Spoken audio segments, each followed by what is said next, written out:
सक्खर में रोड हादसात पर काबू पाने के लिए मोटरवे पुलिस मुअस्सर हिकमत अमली पर अमल पैरा है। इन ख्यालात का इजहार SP motorway Sukkur sector Javed Iqbal ने मुख्तलिफ बस कंपनियों के नुमाइंदों और ट्रांसपोर्टर्स से खिताब के दौरान किया। मजीद जानते हैं यासिर अंसारी की इस रिपोर्ट में।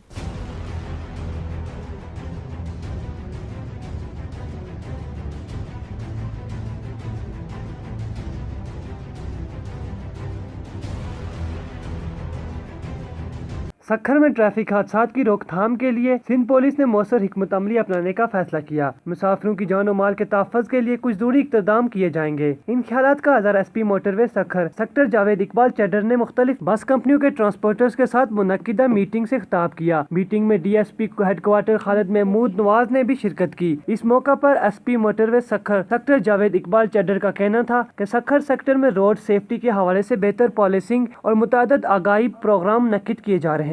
मीटिंग के दौरान ट्रांसपोर्टर हज़रात को पाबंद किया गया कि वो अपनी गाड़ियों के लिए गवर्नमेंट के मंजूर शुदा इदारे से फिटनेस सर्टिफिकेट हासिल करें ताकि गाड़ियों की खराबी की वजह से मुमकिन हादसात पर काबू पाने में मदद मिल सके।